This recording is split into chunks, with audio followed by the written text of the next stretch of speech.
Hey everybody, today we are debating whether or not man did and could live alongside dinosaurs, and we're starting right now.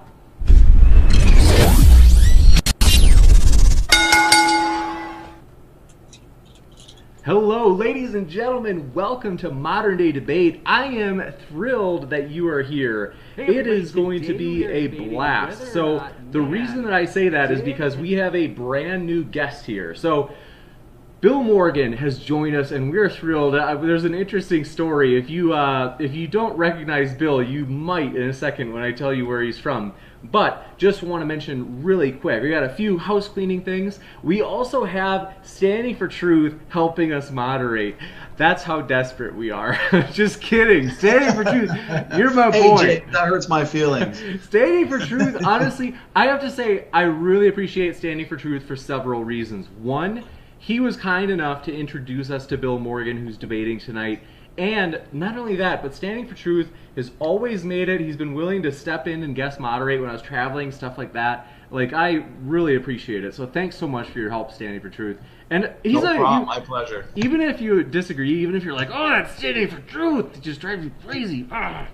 He's still, he's pretty well spoken, right? He's at least like a clear speaker, and he's got high energy, so he's not too shabby, right? So with that, I want to say, if this is your first time here, consider hitting that subscribe button, as we are trying to build an eclectic community of different people from different walks of life, and we are excited to have you here. So thanks for being here. Also want to mention, today was a little bit busy, so I'm putting the links of the debaters in the description right now. And for Bill Morgan, I forgot to ask for your link, so you can shoot that to me whenever. We can do that after the debate, no problem.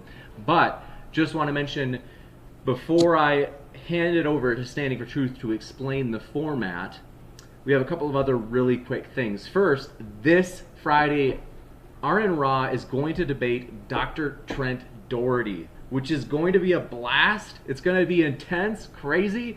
They are going to debate whether or not Christianity is dangerous. Look at Tom, he's so excited. You can see the excitement on his face. He's like, he can just barely take it. So that's going to be an epic debate. Who knows what's going to happen? And we will have Q&A. So I just want to quick mention, if you have a question, feel free to put at Modern Day Debate in the live chat before you start your question. And then I will read that at the end. And thanks so much, Pig Swill Bucket, for the congrats on the 5,000 subscribers. We are so excited because we honestly believe that we have a vision here, and we are marching forward. We are hoping to have fair debates for everybody. And I want to mention really quick, we also are going to continue to do our charity drives at least one time per month. And our next one is this Friday for RN Raw's debate with Dr. Trent Doherty. Last thing, a lot of last things that I'm bringing up, is that we're also excited because if you have a super chat, that allows you to make a comment toward one of the debaters.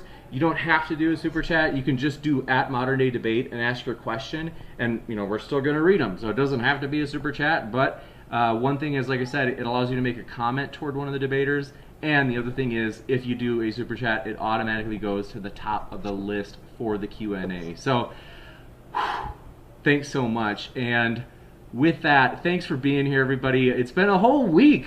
Honestly, it's been painful to be gone so long, but I want to say thanks for the debaters, especially for being here. They could have gone to a lot of different channels. There are a lot of channels that love to host debates, and so we just really appreciate that they decided to come here at Modern Day Debate.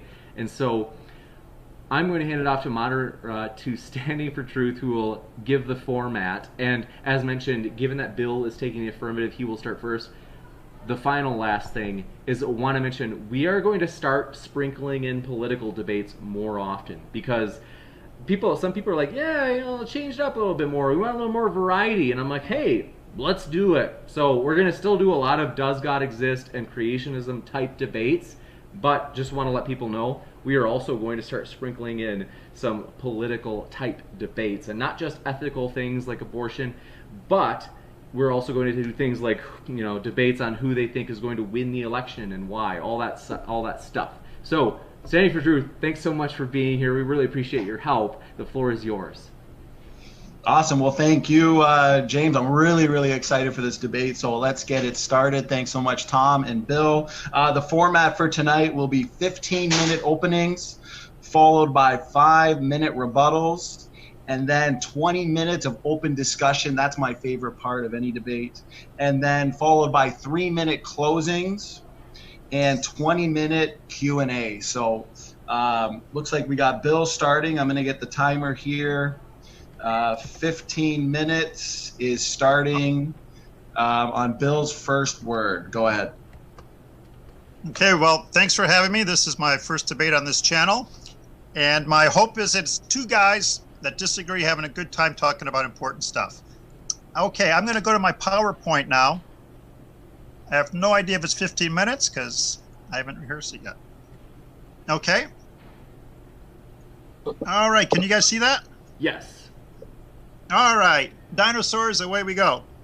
Now, dinosaurs, I think, are a very important topic because I've met people whose worldview was changed by dinosaur teaching. I've met people that believed in God, were fellowshipping, that thought it was a challenge to their faith. So it's an important topic, and I'm honored to be here today. Now, my position on this debate is that humans can live with dinosaurs and that they did live at the same time. I see no physical reason to do it. But my buddy Goofy here has a question. I've wondered why people think they couldn't live together, and a lot of them, because they said because dinosaurs are so ferocious. But right now we share the planet with ferocious bears, sharks, lions, and there's really no problem. You just live in a different area. I believe humans have superior intelligence with dinosaurs, and if they were in a bad neighborhood, they would just call Century 21 and move away from them and survive easily. So there's no big problem. Biblically, I am a Christian. The Bible teaches in Genesis 9 that the fear of humans would be put into animals. And I do believe that if you don't mess with animals, you don't mess with their young, 99.999% of the time, they're going to leave you alone and not kill you. Okay? Animals were created originally as vegetarians, not meat eaters. So after the original creation, I believe all land animals were created on the same day. They were created as vegetarians, so they wouldn't look at you as a meal, but maybe as a source of watermelon. Okay? So let's dive into dinosaurs. I have a question that I hope will get discussed. What do you think is the result of intelligent design? A, the skull of the T-Rex. B, the metal stand. C, the skull and the stand. Or D, none of them. During the discussion, I would like to talk to Tom about that, and I'm a friendly guy, and we'll have a good chat about that, hopefully. I believe the skull and the stand are the result of intelligent design.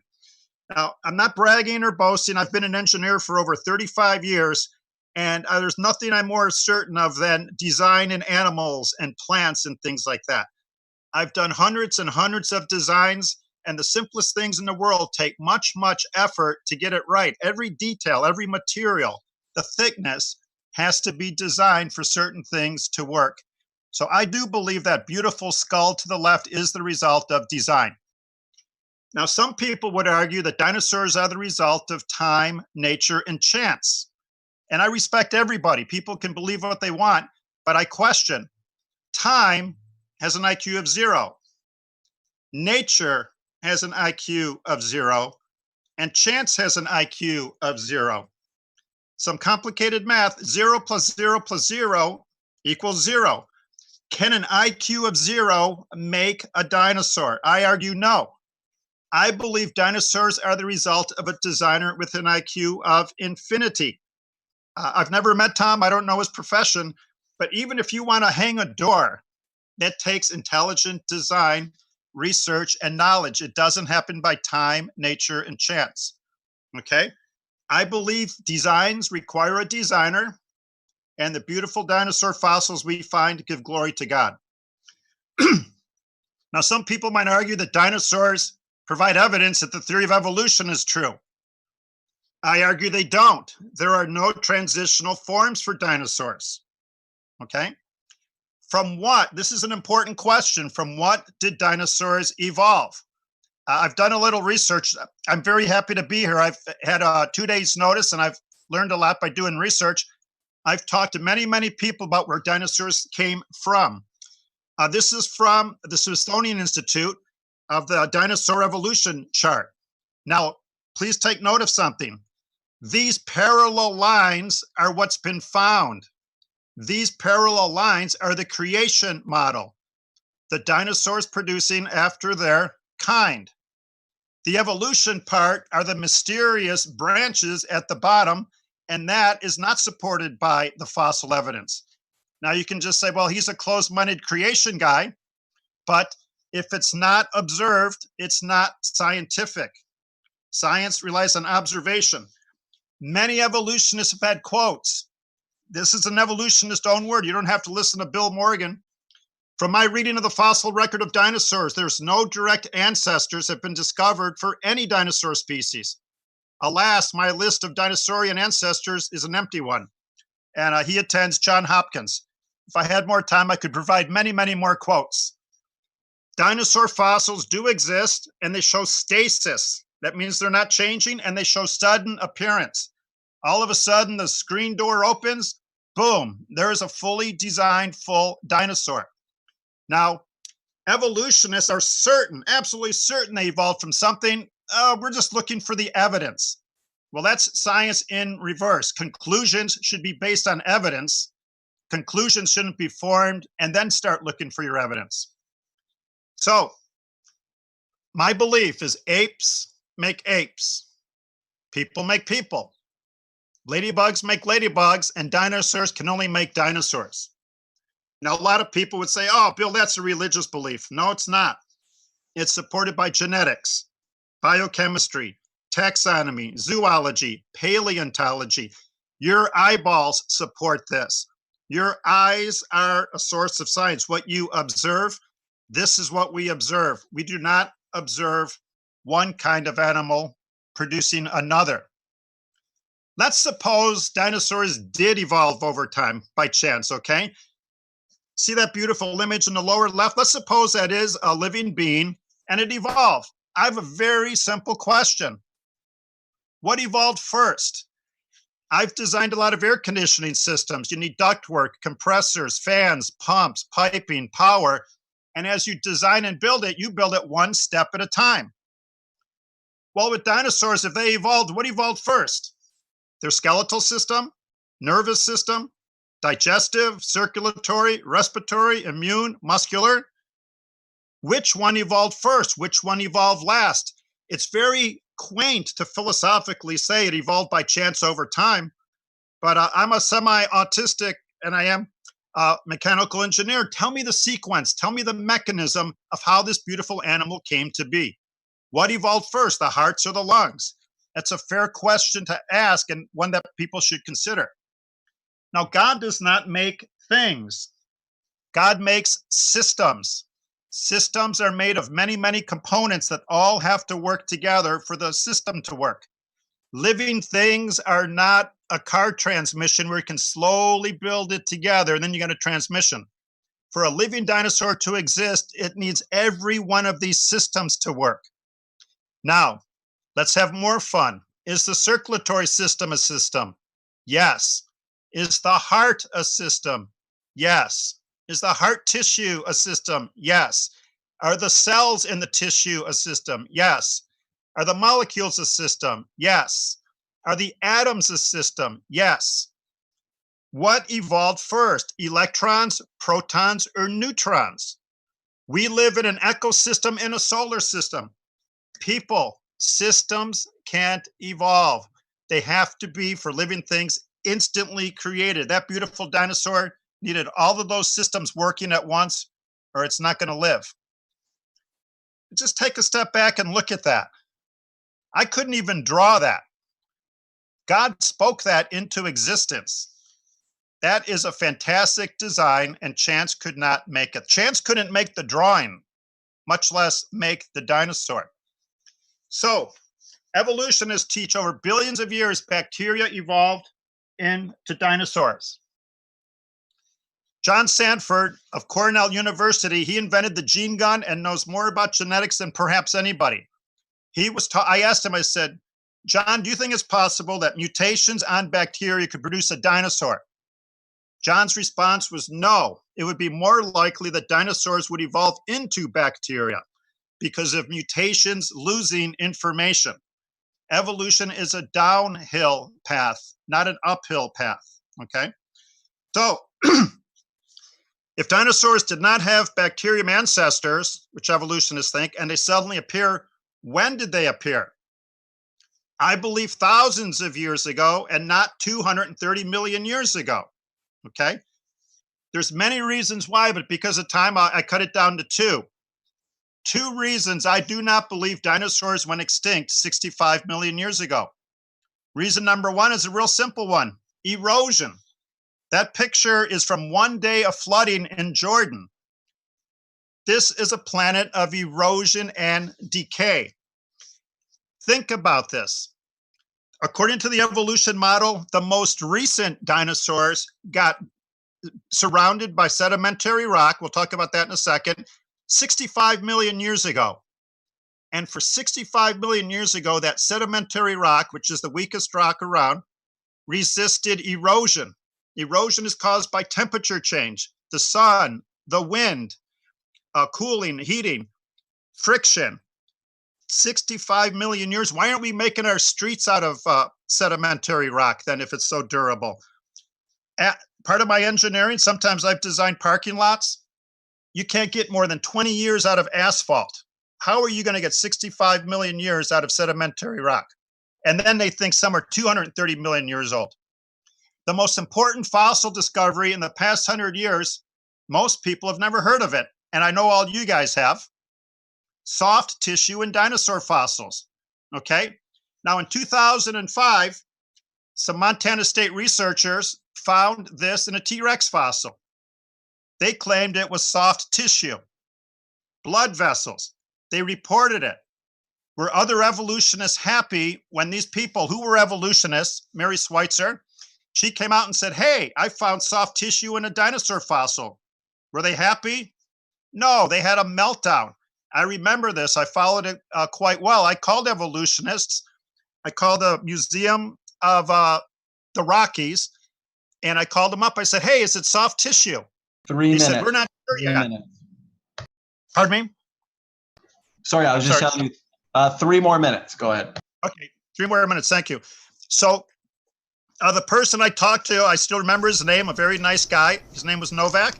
He says, well, we're not sure if it's soft tissue or not. I said, couldn't a police laboratory tell you within an hour? And he laughed and he said, yes, they could, but we can't be too rash. So it wasn't the data, it was the interpretation of the data, whether it was soft tissue or not. Well, finally, so much evidence came out, they've concluded there is soft tissue in dinosaurs, and the Museum of the Rockies even talks about it on their website. So the question is, how could soft tissue be preserved in a fossil that's 68 million years old? Well, when they were resisting it, the evolutionists said, well, it came from another animal. Other evolutionists said, no, it's contamination from bacteria. Well, eventually they've come around and said, well, somehow, amazingly, soft tissue is preserved in a fossil for 68 million years. Never does it seem that they would say, perhaps the fossil isn't that old, okay? Here's an exact quote: undetermined geochemical and environmental factors caused a special fossilization to preserve the fossil to the cellular level. I maintain it still exists because it's not that old, okay? Evolutionists should be open-minded to where the evidence leads, but they should perhaps say maybe that fossil wasn't that old. So once again, I believe it would have eroded and there would not be soft tissue in something that old.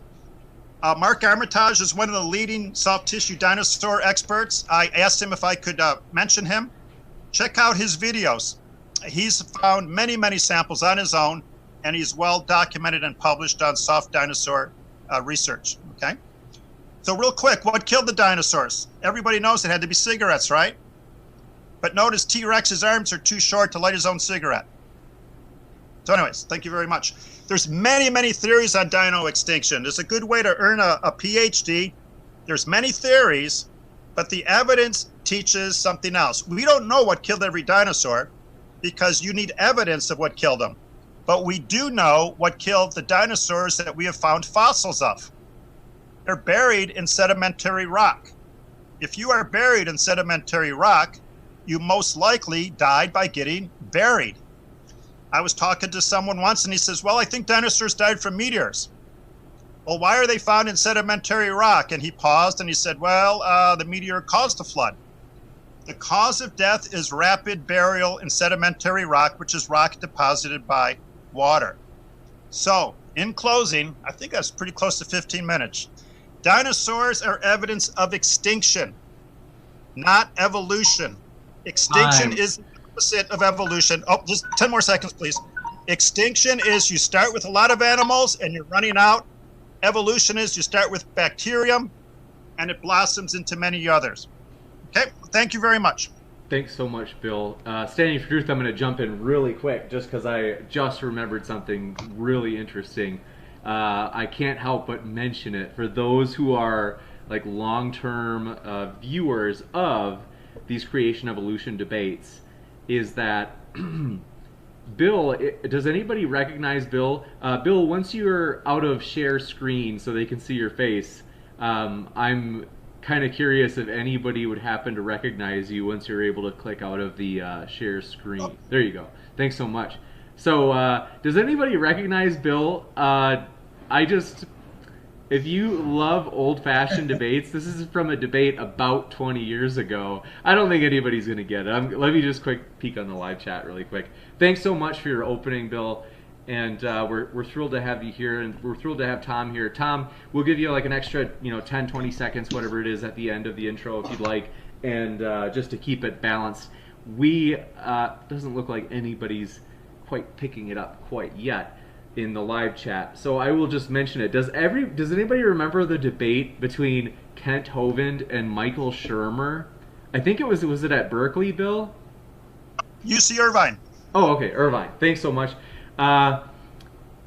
Bill Morgan was the moderator for that debate. Isn't that awesome? Just really cool that Bill Morgan has been in the game for a long time. He has moderated, he's debated, you can tell he's well-spoken, and so I just thought that was cool when I just found that out today. I was like, oh, really? That's what I could remember what he looked like just because I remember that debate. That was a big one with Michael Shermer and Kent Hovind. But anyway, so thanks, little trivia for you, but thanks so much again, Bill. We appreciate it. We're glad you're here. Tom, we're glad you're here. Standing for Truth, I'll hand it off to you. Thanks so much. Awesome. Yeah, no, that's one of my favorite debates too, Shermer versus Hovind. So anyways, thanks for the opening, Bill. We are now going to you, Tom. Your 15 minutes starts on your first word. Go ahead, man. All right, so the question is did humans live with dinosaurs? And with the exception of birds, the answer is no. I mean, birds are technically dinosaurs. One of the things that Bill brought up was that dinosaurs only come from dinosaurs, and in evolution, well, that's true. Anything, if you are a child of, or of the lineage of something, you are going to be of that parent clade. And so all dinosaurs' children are going to be dinosaurs, which is why birds are dinosaurs, because that's how evolution works. You don't ever get something from not its kind. It's just an addition to the kind. So humans have only been around for about 200,000 years at maximum. It's estimated from about 100 to 200,000 years. Dinosaurs lived 65 million years ago. So the answer, did humans live with dinosaurs? The answer is no. A resounding, obvious no. And we can tell this through geological data, volcanology data, space analysis of time and space, of astronomy, cosmology. Every field of science that has any relation to measure time says, nope, absolutely not. It's completely impossible. If we accept the creation model, it completely refutes pretty much all of science. We just have to get rid of science. We might as well go back and become flat earthers, because that's essentially everything we have to give up to accept the creationism is true. And the reason is we can tell this is because when we're talking about evolution versus creationism, the first thing you need to realize is that debate is not how scientists resolve issues in science. Scientists don't care about debate, because all it is words, and science, not scientific evidence. Science cares about empirical scientific evidence. And nothing my opponent has to say is evidence. It's just an interpretation. He's presenting an interpretation of past and present data, which you can do. There's infinitely many interpretations of past and present data that you can come up with. We could say the whole world was created 5 minutes ago by magical leprechauns, and so nope, humans and dinosaurs didn't live together because everything was created 5 minutes ago by the magical leprechaun. I mean, that's an equally valid interpretation as creationism, saying the world was created 6,000 years ago, or we could say 6,001, or 4,000, or 3,000, or 10,000. We just make up numbers and just say, here is where the world was created, and we can explain everything from this point ad hocly. And every one of those infinitely many possible interpretations can all explain all of the past and present data. So this is why science depends on empirical evidence, because we need some way to filter out the imaginary explanations that we can just make up and say the world was created 6,000 years ago, the world was created 5 minutes ago. And we need to be able to filter out those imaginary explanations to leave whichever one is true. So think about it like this.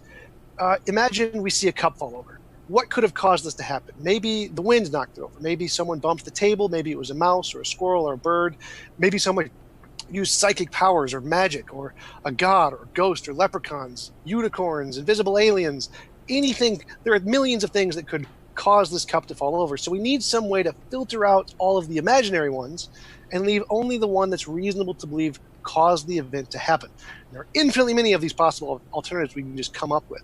So we need some way to filter out these imaginary explanations, and the best way to do that is future testable predictions. Because again, every single one of them can explain the past and present data. So for example, if we saw mouse droppings around the cup, I could explain that by saying, clearly a mouse knocked over the cup and left the droppings. But if you wanted to say it wasn't a mouse, you could say anything other than a mouse. You could say, oh, no. The mouse left the droppings, but just walked away and didn't knock over the cup.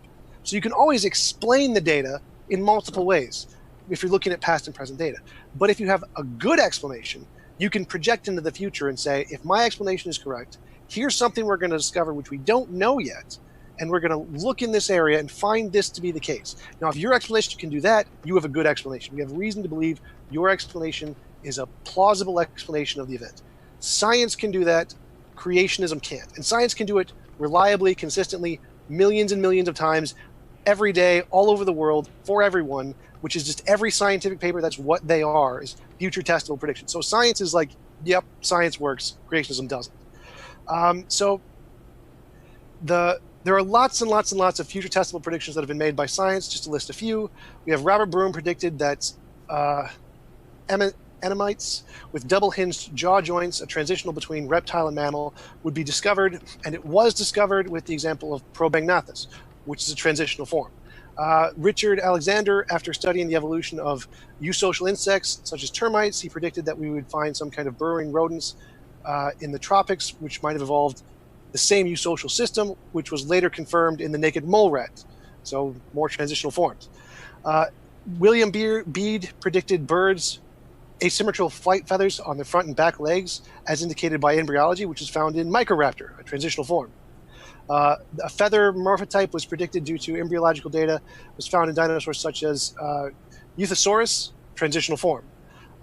It was predicted that if ants evolved into wasps on the evolutionary timescale, an ant with early wasp features must have existed during the Cretaceous, and they found it exactly and only in predicted layers with some really complicated name I can't pronounce. It's Sphycomera or something like that, transitional form.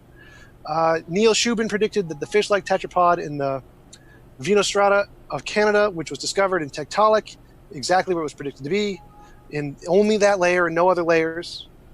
And it was predicted that marsupial fossils will be found in the Eocene strata of Antarctica because they moved from South America to Australia when they were connected by Antarctica, and there was a big ice sheet there. And those were found.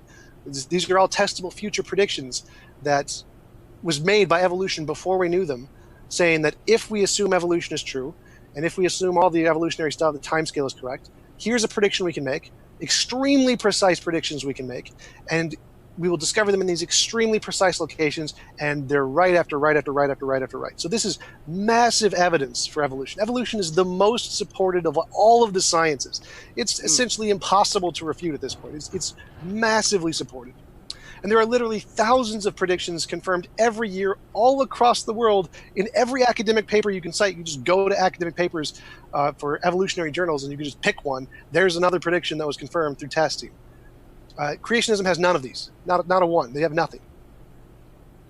So the only way to overthrow science and evolution is to create a better model. You're going to have to make more successful predictions than science does, which is going to be tough since creationism, as far as I know, has essentially none, and evolution has millions. So it's like if creationism is like arguing that it's impossible to build a rocket, except the rocket's already been built and flying. It's over there. It's called science and evolution. It's working pretty well. So it's kind of a strange argument to come across when creationists say, oh, that's impossible, when it's already happening. It's already been done. So all of the facts that creationists are explaining are essentially looking at past and present data and saying, we can explain this in a different way. Well, I mean, yeah, I grant it. You definitely can. Anyone can. You can explain it in many different ways. But in order to justify that your explanation actually is plausible, you need future testable predictions. You need to predict something we don't yet know that we will see in the future, and we need to discover that. And creationism hasn't done that at all, much less at the level of science. So as I said in the beginning, science doesn't care about debate. The reason is because no combination of words and ideas are evidence. You need future testable predictions in order to be compelling in science. And science and evolution provide that, and creationism don't.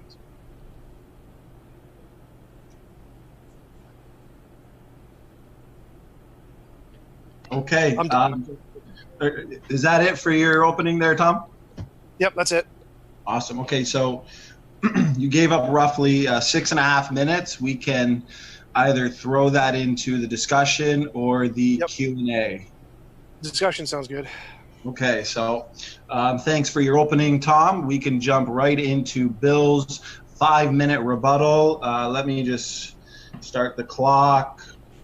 Can I, one sec, I just have to really quick plug something. And don't worry, this won't like cut into your time at all, Bill. I just want to do this because Steve has been super helpful, and I just want to make sure I give him a quick shout out. So if you don't know who Steve McRae is, where have you been? Because Steve McRae is the leader of the Great Debate community. I just want to give a quick shout out because we, like maybe a month or two ago, Steve was like, hey bro, I'd love to, you know, promote you guys, like let people know about your channel, Modern Day Debate. And we were like, hey, that's rad, like we can cross promote. So want to let you know, if you love debates, have to let you know about Steve's channel, the Great Debate community. Also, TJump's channel, lots of debates. Standing for Truth also has some debates. And have to mention, if you guys didn't know, I just want to really put it out there, I am trying to let the audience kind of decide, like if you guys love debates, we want to let you know wherever they are, and then just have you guys decide, like, oh hey, like do I want to watch debates there, yes or no? And the Bible and Beer Consortium, I don't have a picture for them, sorry about that, how embarrassing, but the Bible and Beer Consortium, that's how it's pronounced, I swear, they actually have a great you could say library of debates in which they host people from all different walks of life. They've got people like Matt Dillahunty. They just had Aaron Ra, which, by the way, so Aaron Ra will be here this coming Friday, and I have to say, I met Aaron, and I thought, this is one of the most personable people. And I know Standing for Truth, you have this vendetta with Aaron, but I just have to say it. You got to give credit where it's due. Standing for Truth, you're gonna fall in love with Aaron because he's actually a really pleasant, down-to-earth guy. And so, anyway, just want to let everybody know about that. So now I'm going to switch over to Bill. Thanks so much for your patience, as I just forgot to do that at the beginning. And now, Bill, I'm switching over to your PowerPoint. And Standing for Truth, handing it back over to you. Thanks for your patience. Thank you there, James. Yeah, Bill, I will start the timer. So you got 5 minutes of rebuttal. I'll start the timer on your first word. A quick question. Can you see my PowerPoint? Yes. Yes. Okay. All right, here comes my first word. Okay, I heard Tom say that he hasn't heard any predictions or empirical evidence. Well, I'm not sure if that's true, but let me be the first creationist to share some predictions for you, Tom. I predict every bird that gives birth tomorrow is going to give birth to a bird. every reptile to a reptile, every flea to a flea. Tom, I don't know if you are avoiding the evidence or you just don't like it, but that's what creationists predict. Birds make birds, reptiles make reptiles. Now, I've done a little research on feathered dinosaurs, and Tom made it sound like it's a fact that dinosaurs evolved into birds. Let's take a look. Now, feathered dinosaurs. Hey guys, check this out. Well, that's a kind of freaky dinosaur right there. Very important question though. Tom, I hope you consider this. We might discuss it. Why is the evolution evidence always cartoon drawings and not photographs? I challenge you, if it's so true and so empirical, where are the photographs? Why beautiful drawings, okay? So this is one of many resources on feathered dinosaurs. National Geographic, they don't even question, unearth. It's a bird-like dinosaur. Such detail. A fancy name. I'm not even going to try to pronounce it.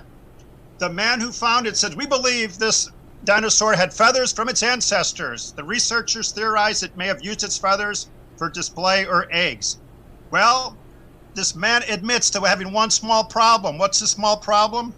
They found no feather fossils with this. It's all theory. He's theorizing it. He didn't find any feathers, but he did get money and he got published out of it.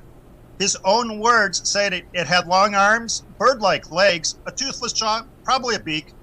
But his own words, no clear signs it was feathered. Tom, if you're open-minded, really look for fossilized feathers. You won't find them. There were no fossils found, but he did get published. I know people are motivated to promote their career, but let's be honest here, okay?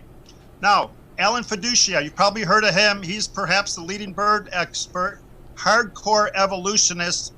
His words, he found no evidence for the existence of protofeathers and consequently no evidence in support of the follicular theory of the morphogenesis of the feather. Tom, this is an evolutionist saying it. You can heed his words instead of saying it's a slam dunk for reptile to bird evolution. Doris Olson, perhaps America's leading curator bird expert. He's retired now. He wrote a long letter. There's the reference if you want to look at it. Much more information what I have. This is a quote from his letter. Sloan's statements, the guy who said they found fossilized bird feathers. We can now say that birds are theropods just as confidently as we can say humans are mammals. Is not even suggested, much less demonstrated or proven, as reflecting the views of a particular scientist or group of scientists, so that it figures as little more than editorial propagandizing. Tom, the evolution bird experts don't believe it. Check your resources, okay? This melodramatic assertion has already been disproven by recent studies of embryology, comparative morphology, etc. Let's think. Let's put on our thinking caps, okay? Let's think like engineers, not philosophy or history majors, and I'm not putting them down. We're talking about science. If a reptile became a bird, the legs became a wing. The front legs became wings. Significant differences. How are mutations going to turn a leg into a wing? Has anybody ever seen a living animal with half a leg, half a wing? The answer is no. That's lack of empirical evidence. The scales became feathers. Unfortunately, I skipped one. The solid bones became hollow bones. Reptiles have solid bones, birds have hollow bones. Okay, my slides are out of order. That's a zoomed in image of reptile scales and bird feathers. Here's an electron microscope image. Not even close. You really can't get two different animals than a reptile and a bird. Yet evolutionists say, oh, they're related. But not the evolutionists that are in the hard sciences. It's the philosophy evolutionists. Cold-blooded reptiles became warm-blooded birds. Please explain to me the step-by-step mechanism for that. Reptiles have the slowest metabolism among animals. Birds have the highest. These are huge leaps that no one tries to explain how they happen. They say it just so happened. Respiration is my favorite. The respiration reptile, pardon me? 20 seconds. Up two pass became single pass. Reptiles breathe like we do, in and out. The bird respiratory system is amazingly complex. How in the world did they lose their diaphragms, gain air sacs, have a different path of respiration without dying in the process? This is fantasy. The hind feet evolved into perching feet. And how did that happen? Time. Complete, and solid bones became hollow. Thank you. Thank you very much. Standing for truth, sorry, it's a habit. I will let you moderate. No problem. You're doing great, James. Okay, well, thank you for your rebuttal there, Bill. We are now on to Tom's 5-minute rebuttal. Tom, I'll start the clock on your first word. Go ahead. One sec, Bill. Forgive me. No problem. If Bill's still sharing his screen. I'm sorry. That's all right. We are switched back over to the dialogue boxes, ready to go. Tom, on your first word, 5 minutes, man. All right, so just to address the second half of what Bill said, all of those things, those are explained by evolution. It's just that simple. Evolution can explain lots of different changes. It's pretty simple. In the beginning, you asked, is the skull design the stand design, or both? The stand is designed, the skull is not designed. You said there are no transitional forms. Everything that reproduced is a transitional form. So pretty much every fossil we find, the majority of them are transitional forms. You said dinos only create more dinos. Well, yeah, that's true. Because if you're a part of a lineage, you're in the same clade. So yes, that's why birds are dinosaurs. You said not observable, not scientific. Just Google search dinos with feathers. They're all fossilized. There's thousands of examples of fossilized of many different species across the spectrum. They're observable. You can literally just see them. You can see the feathers in the fossils. John Sanford, genetic entropy is not a thing. It's made up. It's rejected by pretty much all serious geneticists. Or at least I think it was genetic entropy. Most of the things John Sanford said are just made up. They're not a part of biology. Erosion can't happen in a curve. So nope, most of the things that we see, like the Grand Canyon, were not created by erosion from a flood. It's not even physically possible because the flood would have to weave in and out of itself. It's literally not physically possible.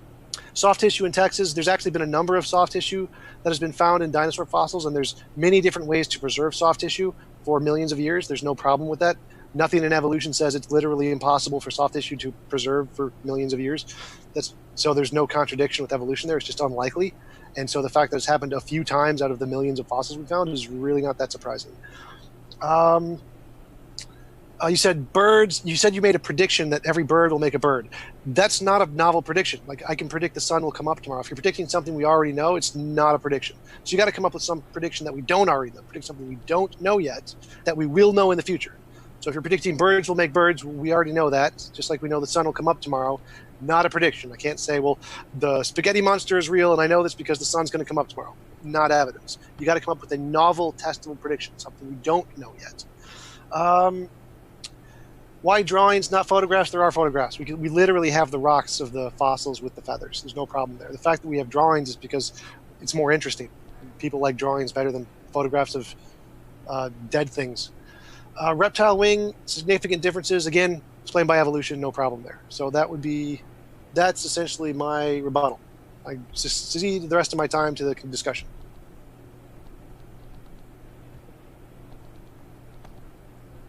Okay, so is that that's time, Tom? Yep.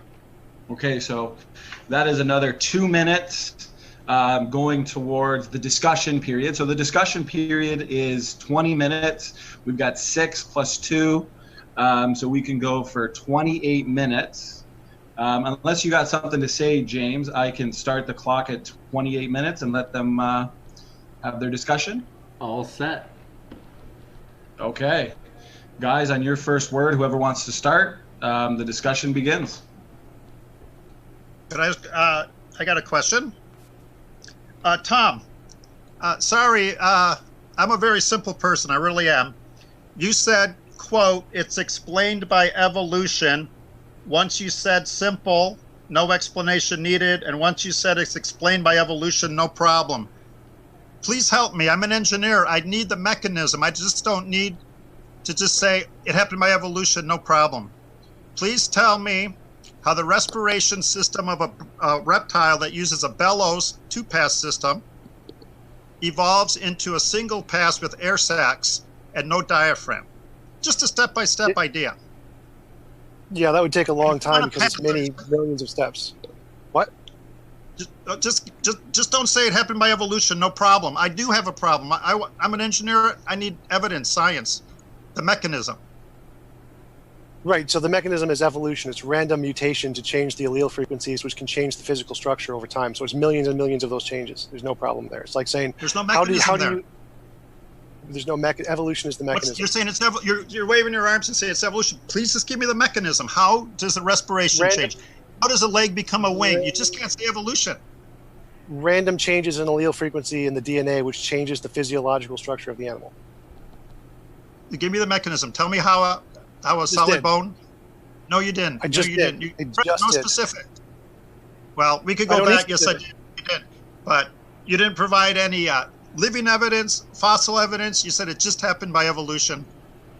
Basically, right. I just gave you a system that can explain all of the complexity of what you just asked. So here's a system that can do exactly what you just asked. Like giving you the exact order in which it happened isn't necessary. This system can do it. Okay, you're saying, and I'm not putting words in your mouth, and it's a friendly discussion, okay? I want to be your buddy, okay? I like friendly discussions. You're saying reptiles evolved into birds. It happened by evolution, no problem. Well, like from the movie Big with Tom Hanks, I don't get it. Why do you believe it? What's the mechanism? What's the in-between? Are there animals with half a leg, half a feather? The circulatory system changes. The respiratory system changes. I need evidence, my friend. Yeah, all of those things do change. We have tons and tons of evidence, which is pretty much the entire body of all scientific data and all research in every field of serious science right now. Yeah. Okay, give me your number one specific. You said millions. Number one strongest reason that you believe a reptile could evolve into a bird. Just one. Observed evolution through change in allele frequency, which causes physiological changes to the structure of the animal. That's not a reason. Just give me a reason, please. How is that not a reason? I'm not. So if I said, how did that ocean form, and I said one drop at a time, that's a reason. If you get one drop at a time for a sufficient amount of time, that will sufficiently explain an ocean. So if you have an order of DNA and there are small changes over time, that order of DNA change can explain the new feature. That's literally what it does. That it sufficiently explains the change. Well, I'm not going to go on the rabbit trail. I want mechanics and evidence, living animals, etc. You're just giving this philosophy like a big umbrella. What's your number one reason? You're saying allele change. Right. Where's the data? How do you know it didn't evolve from a spaghetti monster? You have no in-betweens. It's complete philosophy, Tom, unless you can provide empirical evidence. And you were the one saying you want empirical evidence. Where's the empirical evidence of a reptile evolving into a bird? Right, that's how induction works. So we see the empirical evidence today in modern animals, in modern species, and single-celled organisms. We can see the genetic change in everything living today, and we can watch evolution happen. And then we can infer it with induction, like we do in all of science, into the past. And say, hey, this thing that's working now probably also worked in the past. Just like we see the sun come up today, it probably came up yesterday too, for the same reason. Are you willing to say, and my goal isn't an inquisition, to say there is no empirical evidence that a reptile evolved into a bird? No, the empirical evidence is the fossils where we can see the transitional forms from reptiles to birds. Which fossil? Archaeopteryx, the Sinoceraptorix, I can just have a list of them here with the pictures. Yeah, you said there was no, why are there no pictures of fossils with birds or fossils with feathers? Right. So I just Googled it and found some, and here's a list of them, and I'm just reading them. They're that simple. My goal isn't to put you on the spot. My goal is truth, and yours is too, right? But yeah, absolutely. How in the world does most evolutionists don't believe Archaeopteryx was anything except an extinct bird? Fiducia, Grismek. That's false. That's false. That's false. Well, that's objectively false. The vast majority of biologists accept that yes, it was a bird, like a significant majority. They do. But just explain to me how a leg becomes a wing. I'm all ears. The same way all changes happen. So every single species on the planet, every difference from a bacteria to a whale, everything is a different order of the same ATCG DNA structure. Everything, every difference. So if we take the biggest possible difference we can think of, from amoeba to blue whale, they're all just a different combination of the same ATCG. So if you have some mechanism that can randomly change the ATCG and cause things to survive and then change it again and cause them to survive and change it again, you can explain the entire diversity of life from a bacteria to a whale. So explaining the difference between a small leg to a bigger leg is trivial compared to the bigger difference. Well, right. I want you to go from a solid-boned leg in a cold-blooded animal to a solid feather or a hollow bone feather. I know you're talking about mutation. I know what DNA is. You got a beautiful reptile with a beautiful leg. You're saying it slowly got mutations and changed that leg into a wing? Right. I need to have that explained to me. I don't get it, to quote Tom Hanks. I'm not sure what you don't get. It's pretty simple. Like Okay. Small changes. Okay, you got a beautiful reptile with front legs and back legs. Eventually, Right. that's the ancestor to a bird with wings, right? Right. Explain to me, and I know what a mutation is. How it mutates and it changes a leg into a wing. It's a really simple question. I'm not that smart. So it gets longer, the density of the bones get thinner, the wings grow, the feathers grow larger, and eventually it becomes useful for new things, which then causes it to accelerate the rate of the mutation, and so it becomes a wing. Like, I don't see the problem here. Small changes cause it to change incrementally, and then eventually it has a new function, and it grows even faster, and then it becomes sufficient for flight. The problem is your lack of empirical evidence. You're saying a scale became a feather. Do you have any empirical evidence for that? I showed you the electron microscope images. Do you have any empirical evidence? We can't directly observe evolution from 65 million years ago. We use induction to support that. Then you're admitting if you're not observing it, you don't have empirical evidence. We have empirical evidence today, because empirical evidence is what we can see with the senses, so we can observe the evolution today and say with induction that it worked in the past. Like, we don't have any empirical evidence that the Earth has been going around the sun for 4 billion years or for 4 weeks or for just any amount of arbitrary time. We don't have empirical evidence of the sun going around the Earth in the past, but we assume it has. Like, for example, Pluto. We just discovered Pluto within the past 100 years. We don't have any empirical evidence it's been there for thousands of years. But we assume it has because of induction. That's how science works. We have this induction thing that we can infer that the way it's worked now also applies to the past, and we can use that to explain how reality works. Okay, I know you want to take me on a rabbit trail to Pluto, but I don't want to go to Pluto. I want to go to the bird. Where is your empirical evidence? And if you don't have it, you admit you don't have any, right? I mean, it's pretty simple. No, this is pretty simple. What is it?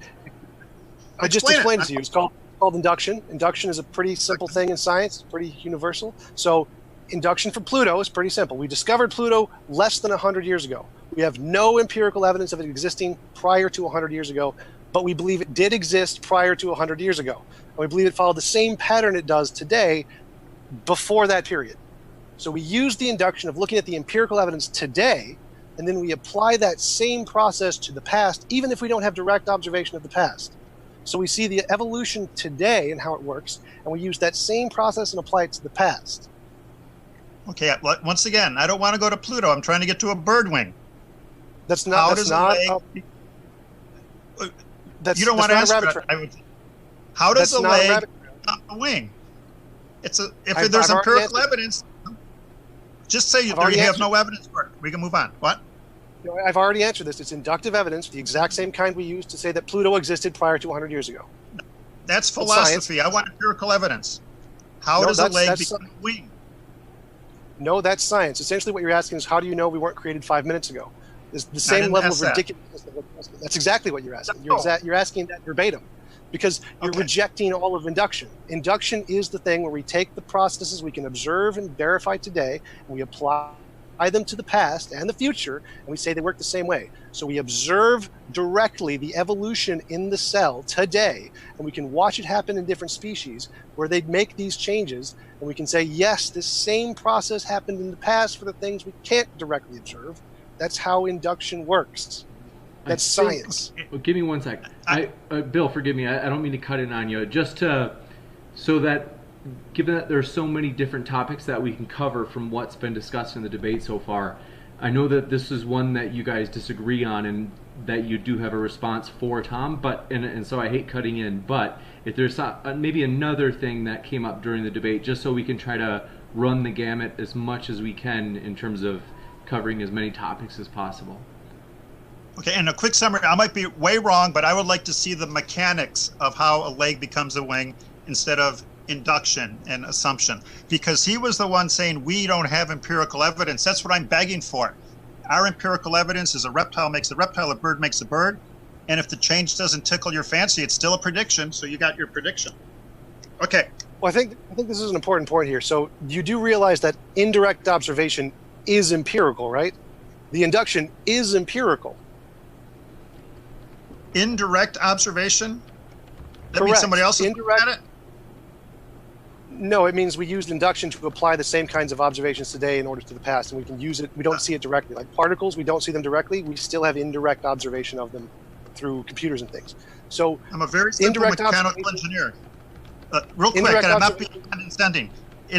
I'm not being condescending. When I design an air conditioning system for an office, it works or it doesn't work. I can't say, hey, by an induction and by theory, it should be cool in here while the lady is sweating. It works or it doesn't work. That's my semi-autistic state. I'm just looking for evidence. I can't even imagine how a leg can become a wing, and I know it hasn't been seen in nature. And we have billions of birds, billions of reptiles. That's all they're producing. We know too much about genetics. Their genetics are different. Their scales are different. Their circulatory, their respiratory system.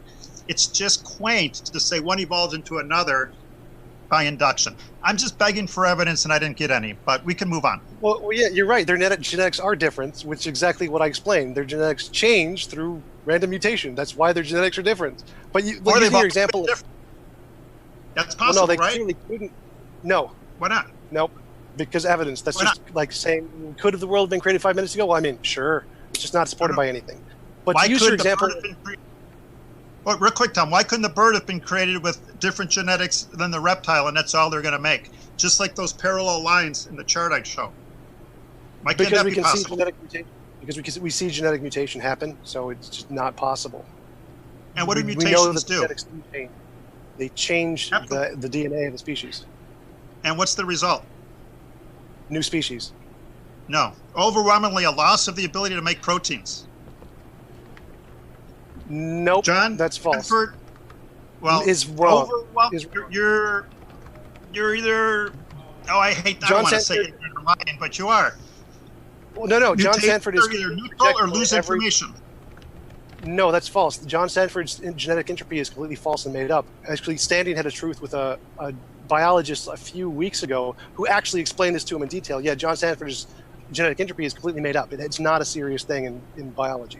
So, but you made a great example. You said the air conditioner. You said an air conditioner either works or it doesn't work, right? Right. No, that's wrong, because there are different kinds of air conditioners. Some work better than others, some work worse than others, some kind of work some of the time, and they can have improvements. They can get better. So there's some that don't work, there's some that work kind of well, there's some that work really well, and there's incremental stages between these things. And the same thing applies to transitioning between a leg and a wing. They can work some of the time, they can work a little bit better than the other one, they can work for some things but not other things. So the transition between a piece of junk that kind of blows air to a complete system air conditioner or an arm to a wing can happen over stages, as long as the one stage is slightly better at something than the other stage. Okay, I'm glad you said the word system. What system in the dinosaur do you think evolved first? Circulatory or respiratory? Either could have evolved, because they can both evolve in different stages on different evolutionary paths. So it's either one is Do possible. they need each other? No. Does the respiratory system need the circulatory system? Nope. What? There are some you take animals, for biology? example, They're symbiotic, my for like- friend. For example, It's a system. there are certain kinds of worms that don't have respiratory systems. They do have hearts. There are certain kinds of other animals that can have certain kinds of respiratory systems but don't have hearts. And there are certain kinds of animals that have hearts without respiratory systems. So no, they can evolve separately. Well, I'm asking about the dinosaur. For the dinosaur, did it get the respiratory or the circulatory system first? Well, it depends which animal they evolved from. So if they evolved from one that had a heart but didn't have a respiratory system, the heart would have been first. And if they evolved one with a respiratory system without a heart, then the respiratory system evolved first. So either one. And then- Either way, it could have gotten dinosaurs. But it would never make it to reptile because it would die without one, right? No, you can start with It wouldn't. C. elegans or something. You don't need both of those things at the same time for them to work. They can evolve separately. We're talking reptiles, though. Right, Okay, so reptiles are like the skeletal in process of a long series of evolution. So when you start with the evolution, you can have certain kinds of organisms that have one or the other and not both. Right. Digestive or skeletal, which evolved first? Same answer. It could have done either one. Started either process, could have come first. Okay. Immune or nervous system? And you get my point. I get your point, too. And again, I hope we have a friendship and debates like this, but I think you have pure philosophy and no empirical evidence, or else I would have heard some by now. But Well, philosophy is abstract, like analytic. By definition, the fact that we do observe this stuff in a lab, evolution, and the fact that we do imply it inductively makes it, by definition, empirical and not philosophical. It's literally the definition of the word empirical, observed through the senses. So for it to be purely philosophical, it has to be abstract, like numbers and shapes. Forgive me for Sure. because I definitely enjoy this. I think it's definitely central to the debate. And I also want to mention, I'm curious just to get your guys, both of your opinions on the idea of humans, whether or not they could survive with dinosaurs. And it's true that they could migrate. However, like assuming that there are dangerous dinosaurs, so let's say, I don't know exactly where T-Rex was, if it's like, let's say North America, and then let's say though you maybe venture down toward like Central America to try to avoid T-Rex, but maybe there's velociraptors down there, something like that. Are you both, Tom, like, are you guys in agreement that kind of like, well, I guess that humans like could survive even if there are dangerous dinosaurs, you could say, in the neighborhood? Or is that a point of contention? Well, yeah, sure, they could have. It's, as far as I know, it's physically possible for humans to have survived 65 million years ago. The only possible challenge would be like, would the consistency of the oxygen and nitrogen in the air be something that could sustain the human body? And I don't know if that's the case or not, but I'm willing to grant it. Yeah, so sure, it's possible humans could physically exist on a planet at the same time as dinosaurs. Gotcha. Yeah, I see no reason. Okay, so I see no reason. Gotcha. The temperature. One interesting thing, and again, not bragging, as an engineer, why land animals can't get too big is heat transfer. Elephants are the biggest land animal, but they cool by their huge ears. They turn them into a cooling mechanism. Whales can get huge because they live in a stable temperature. We have a very delicate temperature to keep life alive, but animals much bigger than an elephant couldn't exist with today's temperature ranges. But creationists typically believe before the flood there was a stable temperature on the entire planet, which Tom mentioned. And again, my goal is not to put anyone on the spot, but Tom, you did mention that there were dinosaurs found in Antarctica, correct? I don't think I mentioned that. I think I mentioned the fact that there were fossils found because they crossed the Antarctic ice sheet between Australia and some other place that I had written down. Okay. So they crossed where Antarctica used to be, because Antarctica used to be a lot bigger. Moderator, I'm sorry, I never met the guy. Moderator James, is it? Could I show some slides real quick? Yes, I'm okay with that. About Antarctica? Okay. Thank you. You bet. I don't want any dead time, but yep. My pit bull has entered the room. Okay, so, and again, this is a pursuit of truth. I like Tom. And honestly, I learn more from people I disagree with than I agree with. Don't you all agree? That's true, absolutely. I'd love to be and I do mean that, Tom. True or false, dinosaur fossils have been found buried in sedimentary rock in mountains of Antarctica. One sec, Bill. The answer is forgive me, Bill. If you wanted to show your PowerPoint, you just need to quick switch into screen share mode. It still shows you. I'm sorry. No problem. I'm a computer. I've got the timer paused for this, so no worries, guys. We're not losing time. Thank you, guys. No problemo. Okay, we can. You bet. Now, once you pull up your PowerPoint, we'll be ready to go. Awesome. Thank you. Okay. Okay. This is from a different lesson, guys, but that's me last night. Oops. Oh, I'm sorry. Okay. True or false? Dinosaur fossils have been found buried in sedimentary rock in Antarctica mountains. The answer is true. As an engineer, I like to ask, well, how did that happen? What's the mechanism? Glaciosaurus is the name of that beautiful beast. There it is. Now, what would cause us to find dinosaurs in Antarctica mountains? I'd love to listen to other opinions. This gentleman who researched it said, well, for whatever reason, they were still hanging out in Antarctica. That's not too scientific. But I agree with this. Antarctica would have had to have been warm and wet. I believe before the flood there was a stable temperature throughout the earth. Mount Kirkpatrick was the soft riverbed. That's the name of the mountain. I believe the Bible has the best explanation for dinosaurs and sedimentary rock on top of a mountain. First, I won't get into all the verses. Genesis chapter 1, verse 6. I believe there was a greenhouse effect by a lot of water in the environment that produced a nice stable temperature. This stable temperature could allow for huge land animals because they didn't either freeze or overheat. That's very important to consider. No matter what you believe, creation, evolution, everyone should agree the environment was a lot different in the past. And I think evolutionists would agree with that. But I think the Bible explains the difference by the water in the original creation. My favorite psalm, first there was a flood. That's going to bury Glaciosaurus in sedimentary rock. Amazing geology in this verse. After the flood, valleys sank, mountains rose. So you can get a dinosaur in Antarctica by the canopy. You get a flood to bury it, and then the mountain rises up afterwards.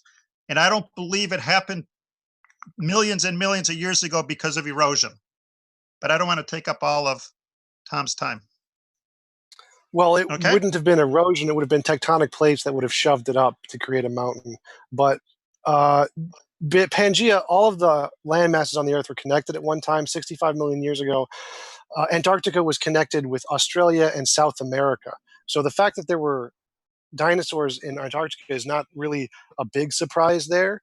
And the fact that they're on the mountains, again, that would just be tectonic plates creating the mountains. So that there would be not really a big surprise there. Yeah, the flood model is physically impossible. If there was that much water, there isn't enough water on the Earth to flood everything on the Earth. And even if there was, it would cause such a sufficient change to the environment that everything would die. It's not even possible to sustain life on the surface of the water, like a family on an ark, if all of the water is out of the air and in like the oceans. Plus, it's not physically possible to do that, considering the evaporation from the sun, which would cause the water to go back into the air as water vapor. So it's not actually physically possible unless magic for that to happen. Since it doesn't make any sense. Sure, go ahead. I love your comments. When I became a young, little, eager creationist many years ago, I asked someone, how in the world is the water going to cover Mount Everest? But Psalm 104 teaches at the time of the flood, the mountains weren't that high. You are right. The mountains are too high now to be covered by water. But Psalm 104, my dog's snoring over there. Psalm 104 teaches there was the flood, and then the mountains rose. And I got some great evidence for that if you want to see another PowerPoint. But you see what I'm saying? Sure. The mountains weren't high before the flood. On top of Mount Everest is sedimentary rock, limestone. Limestone is mostly composed of coral and other water organisms. Seashells, fossils of sea animals are on top of Mount Everest. Everybody agrees Everest was underwater at one time. Atheist, creationist, etc. We believe, though, it wasn't two continents slowly raising it because the erosion would have eaten it up. But we both agree. Wouldn't you agree that Mount Everest was underwater at one time, Tom? The evidence indicates?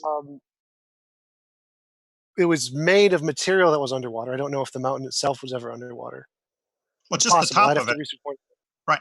Right. And that's fine. My goal isn't to embarrass or anything.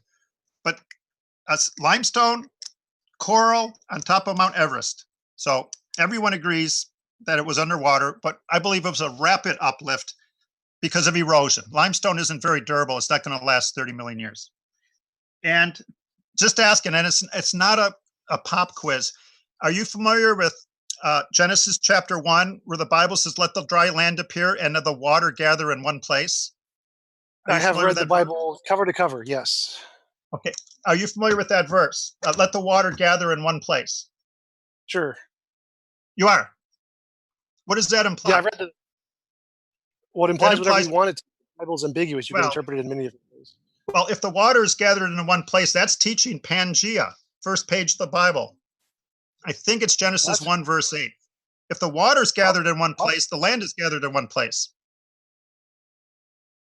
you want me to explain it again? I'll be happy to. Yeah, go ahead. In So does that mean Genesis, there's no lakes? it says, let the water gather into one place. So if Pangea. there's a lake on Pangea, that means the water isn't in one place. I don't know, but to me, it indicates one big landmass. Obviously, people needed water to survive, but it wasn't as high as after the flood, so it's easily to cover it. And you can roll your eyes. It's okay. You won't hurt my feelings. But read Genesis 1 again. Let the water gather into one place. There's Pangea right there on page 1. Pangea is the land gathering in one place, not the water gathering in one place. Like, what? Right. But take a look in your good old Bible. Genesis 1. Well, no, I know, I'm not questioning that's what it says, but if the land gathers in one place, that's not the same as saying the water gathers in one place. I don't see your connection between those two. Okay, there's one land mass, there's one water mass. No, because there are lakes. Sure. It's not like the land just plucked out all the lakes and there's no water anywhere on land and there's just the water in the ocean. Like, no. And there's water vapor, there's water in the air, there's water all over the place, there's water in every part of the planet. The water is never in one place. And they talk about rivers. You know your Bible, right? You're a Bible scholar. They talked about rivers. It wasn't dry. God didn't say, oops, forgot to give them any potable water. Right. So when you say the water's gathered in one place, that really doesn't mean anything. Like the water's never gathered in one place. The waters were always everywhere. Right. Like they never stopped being everywhere. Hey guys, sorry to jump in here. We just got only a few minutes left. And I know, as James was saying earlier, there was a lot of great things brought up about, whether or not dinosaurs and man did coexist. I know Tom said that they could have, but, did they? I know certain things like I think dinosaur soft tissue was brought up, among other things. Did you guys want to spend the last few minutes maybe going as deep as can into that? Sure. So we only find dinosaur fossils on lower layers. We'll never find them with human fossils. And every single species is only on its particular layer, and there's never any transition between them. So and it seems to correlate perfectly with the evolutionary model and the 65 million years ago were the dinosaurs. There's no overlap between these. Why would you think that somehow humans, which only appear within the last 200,000 years, somehow existed on the same layer as this species when there's no fossils of them there? Like, how did that happen? That's a great question. And one nice thing about me, I admit I don't know everything. It would be wonderful to have a human with a collar around a dinosaur. I could say, see, but that's a great question. So anything I would answer would have to be an assumption. But I do believe that the overwhelming majority of fossils were marine organisms. You probably agree with that, which would make sense when, pardon me? Yeah, sure, because the early ones, most of life started in underwater. Yeah. They're the most helpless to avoid a burial because you agreed to become a fossil. They're in sedimentary rock, so they have to get buried. Combination of rock with water. I believe the dinosaurs were more unable to escape than the humans, but I do see that as an argument for your case that they didn't exist at the same time. Perhaps other explanations are the humans were able to resist it, or they lived at different places. For example, the question, could they live at the same time? Yeah, and they could also live at the same time at different places. Where did dinosaurs not live?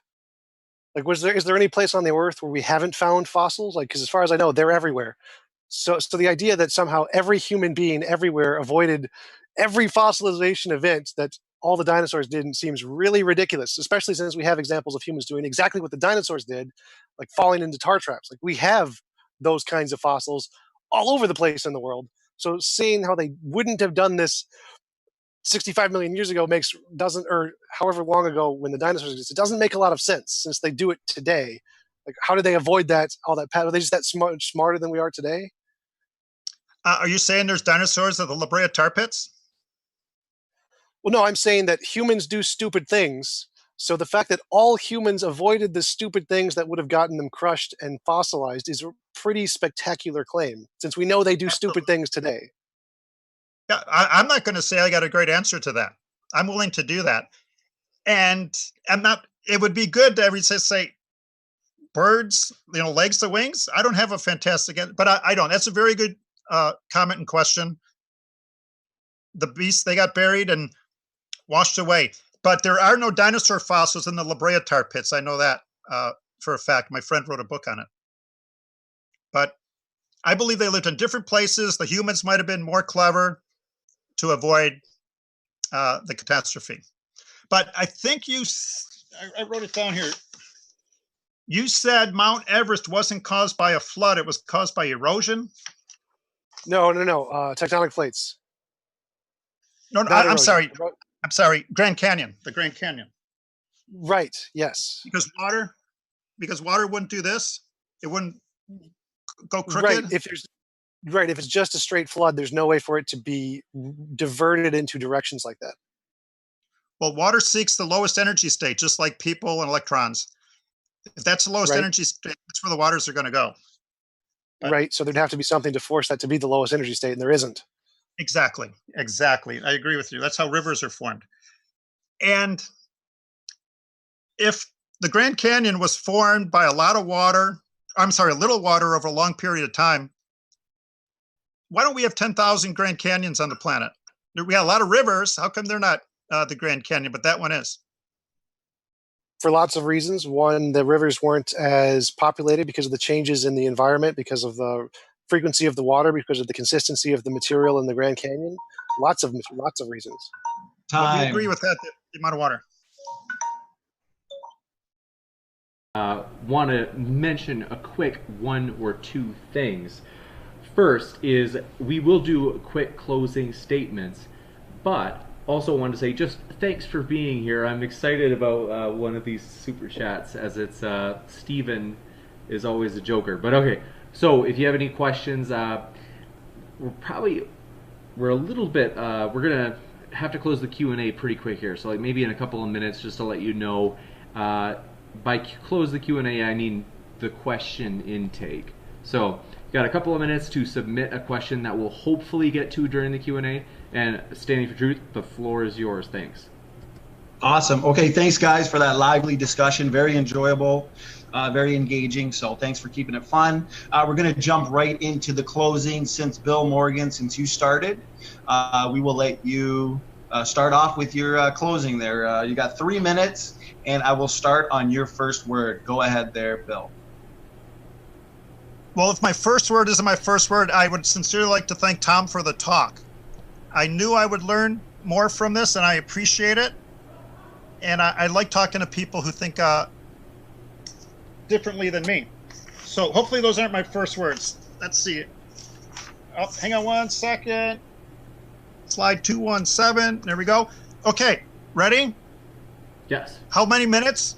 You got 3 minutes, and I can start it right now if you'd like. Okay, great. My conclusion is this. My conclusion is dinosaurs have always have existed, and now they're extinct. My point being, extinction is the opposite of evolution. Extinction is you run out of organisms. Evolution is new ones appear. This is a planet of extinction, suffering, and death. I believe dinosaurs are the result of amazing design by an amazing designer. I wish we had more time. Tom said he thought the metal stand was the result of design, but not that skull with all the teeth and eye sockets. I think they're both designs, and the dinosaur skull is a much better design. I got ahead of myself. Dinosaurs are evidence of extinction, not evolution. This is a planet of death and suffering, which often leads to people being atheists, and I respect that. I've talked to many atheists about the suffering that goes on. Evolutionists admit they don't know what dinosaurs evolved from. I spent the last 2 days calling people up, trying to get them to. I've called many museums, etc., and I gave the best quote I could find in the presentation. Dinosaurs you find today, it's obvious that they got buried in sedimentary rock from a violent flood. These weren't wimpy animals. It wasn't just a little bit of rain. They could have survived that. These poor suckers got buried by mountains of mud, a violent flood. The reasons I don't think they've been buried for all those years is erosion and soft tissue. Just rub your sneaker on a parking lot and it's going to start crumbling. I went to Bryce Canyon in Utah. The docent said the rocks were 50 million years old. I was rubbing the rock as gently as I would pet a kitten's head, and it was crumbling. I said, hey kids, is this rock 50 million years old? They said, no, Dad. And Bryce Canyon won't be here in 1,000 years, yet they're saying it's been there for 50 million years. Reptiles do not evolve into birds. The wings, the respiratory system, the skeletal system, the vision, the feet, many, many hurdles that we just can't wave our arms and say evolution did it. It's as simple as that. We need a mechanism. We need evidence. And I didn't even get to this. That's fine. I believe the Bible describes what could be a dinosaur. I try to be fair. Maybe it was, maybe it wasn't. But in Job chapter 40 and 41, there are two animals that are described. A behemoth having a tail like a cedar tree. Many Bible comments say this was a hippopotamus. No, they got a wimpy little tail. This animal had a tail like a cedar tree. Man could not tame it. And the Bible said God told Job to look at it. So I believe the Bible does describe a dinosaur, but if someone disagrees with me, I'm not going to have a stroke and pass out over that. But is that 3 minutes? Just in closing, Tom, ask yourself why you think the metal stand was the result of design and not that complex skull. And the complex skull started as one fertilized egg with the information to make that skull. That's amazing design, my friend. Time. Okay. Thank you so much there, Bill. We now move on to you, Tom, for your 3-minute closing. Go ahead whenever you're ready. All right, so just to answer his question, the reason that we think the stand was designed and the skull wasn't was because we have a process by which the stand is made, and we can observe the process, and we have a process by which life forms are made, and we can observe the process. The process which life forms are made is natural. It's evolution. So we have a natural process that explains it, so it's pretty reasonable to conclude it's not designed. So the reason we can trust science and the reason we can trust that dinosaurs lived 65 million years ago and that humans have only been around for 200,000 years is because science makes testable predictions. Science can differentiate itself from all of the different infinitely many interpretations we can make up of how to explain everything. We can always make up explanations to explain all past and present data, but science can go further than that. It's the only one that can. It can make novel, future testable predictions. It can say, if our theory is right, then we will be able to discover these things in the future which we don't know yet. And lo and behold, we discover them again and again and again and again, over and over, all over the world, in every species, in every culture, regardless of past. It works. Creationism doesn't. So when we look at what we have reason to believe in science, we don't have reason to believe in creationism. And so I believe that humans did not live with dinosaurs for the same reason I believe the sun is going to come up tomorrow, for the same reason I believe water is healthy and cigarettes are dangerous and planes fly and computers work, because science. End. Thank you very much, Tom. And I've got, before we jump right into the Q&A intake is closed. We have a lot of great questions, so thanks everybody for your questions. I've got one here that, standing for truth, I captured it and I didn't get to put it on the list that I just shared with you, so I just want to make sure that I read it because I don't want it to be missed. And then, standing for truth, if you want to take over with the next super chat, which is from J School Account, I just want to make sure that I read this one from Steven Steen. Thanks for your super chat, buddy. And by the way, debaters, thanks so much. We appreciate you guys being here. Appreciate your closing statements. And I totally agree with Bill. Hopefully you can disagree and still be friends. That's the whole point of this channel. And so I really appreciate you saying that, Bill, that it's like, hey, we'll disagree fiercely, but we'll still be friends. So Steven Steen, thanks for your super chat. He said, James got me blocked by Joel Osteen on Twitter.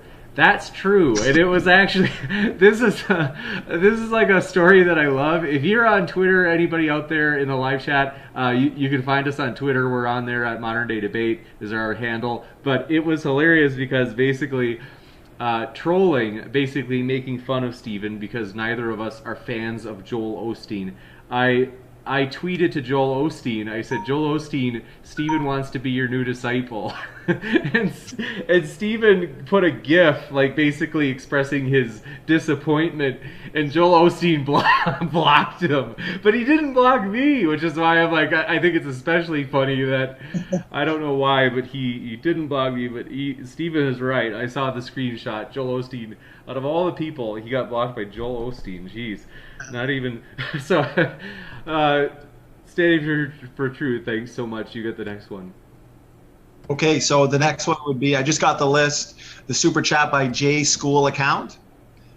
Yes. Okay, so J School Account, his super chat is, he says, don't let this debate distract you from the fact that inspiring philosophy absolutely destroyed TJump in a debate. That's his super chat. That's brutal. Tom, if you want to give a response, you can. If you want to ignore it, you can too. So you got somebody who's headhunting you out there. Yeah, he destroyed me by listing his one cherry-picked authority while I listed the entire consensus of academia. Like, I'm defeated. What can I do? My interpretation, my new interpretation that has no support is somehow evidence. Tom, go ahead. I didn't mean to cut you off. That's fine. Tom's giving you some pushback, J School Account. Thanks for your super chat. The next one, Steven Steen. Thank you so much. He actually said in this one, patiently waiting for TJump's clamshell to close one time. Everybody loves that chair that you have, Tom. That's like every single debate, somebody in the live chat's talking about it. And also, Jason, I think it was in the live chat, said, Bill, you have a beautiful home. That honestly, your ceiling there especially looks beautiful. It's you guys both have got some sweet cribs. Wow. Wow. Very blessed. I need to order me one of those chairs, Tom. They are nice. Send me one for Christmas. Yeah, as soon as you pay me $1,000. $1,000? Oh, I don't make that kind of money. Are we going on to the next super chat, James? Yes. Okay, so I got Mr. Cook Jr. super chat. He says, I'm an air traffic controller, but Bill's rationale is like if he was explaining an AC system to Tom, and Tom was denying everything he was saying. So I guess if the debaters want to respond to that. I'm not sure I understand the question. One thing I was trying to make is that systems, and I have the greatest job. I love giving air conditioning to people and they get happy, okay?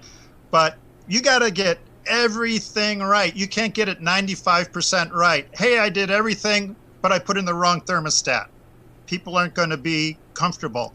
And it is so minute compared to a dinosaur, but every part of an air conditioning system has to work or it's going to be uncomfortable. You're not going to achieve your aim. And systems can't evolve. A living system can't evolve. I don't know if that makes sense to you guys or not. You can't evolve everything except kidneys and be alive. The only way that God could have created, he couldn't have created through evolution, step by step by step.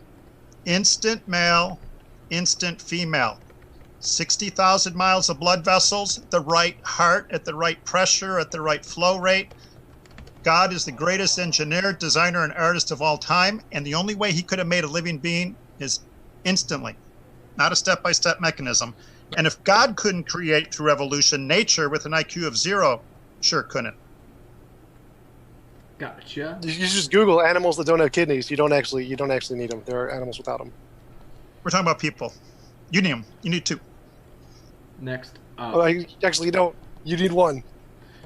Next. Let's see. Forgive me. Just so we don't get bogged down, I totally understand that you guys are passionate. But question from Praise I Am That I Am. Thanks for your question, Praise. He says, do you believe T-Rexes, this is for Tom, do you believe T-Rexes evolved into a chicken? If so, how can you call creationism mythical? No, I don't believe T-Rexes evolved into a chicken. The animals, the dinosaurs, the versions of dinosaurs that evolved into birds were smaller and not like T-Rexes or Triceratopses or the bigger ones. So no, I don't believe T-Rexes evolved into chickens, but some dinosaurs did evolve into birds, and those birds were then cultivated into chickens by humans. Gotcha. Standing for truth. If many evolutionists disagreed with you, Tom, would you change your mind, or is your mind made up? Yeah, if they had evidence. Not if they just disagreed, but if they had evidence, yes. If you want my email, I'll be happy to give it to you. And again, my goal is just to share information because you're teaching me stuff. I mean that. I learn more from you than I'll learn from a fellow believer. Maybe afterwards or now I could give you my email and I'll show you that most evolutionists don't believe in the dinosaur to bird. The Chinese made a lot of money off it, but American American bird I experts. absolutely love that. I really appreciate you coming on too. I did enjoy our conversation, and I would like your email. If you have a study or citation that shows that most evolutionists don't believe that, that would be very interesting to me. Good. All right. Okay, What city do you live in? I'm not going to stalk you though. Minneapolis. What part of where? Minneapolis, Minnesota. Okay. My best friend lives in there. I'll hook you guys up. Just kidding. Absolutely. Well, I'm glad you guys are bonding nicely. We're going to get on to the next question here. This is what I like to see, guys. So this one, I guess, is another question from Praise I Am That I Am. He asks, giraffes, so this must be for Tom. He asks, giraffes can die when they bend over to drink, but they were designed to not die. How can you say long-necked dinosaurs evolved then? They have a 10 times longer neck. And I read that word for word. Go ahead, Tom.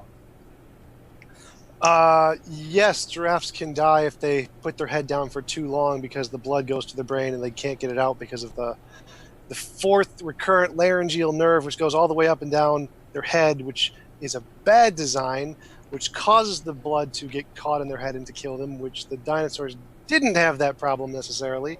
And so they didn't have the same kind of issues that giraffes have. They evolved differently, and so they had different kinds of issues. Can I reply?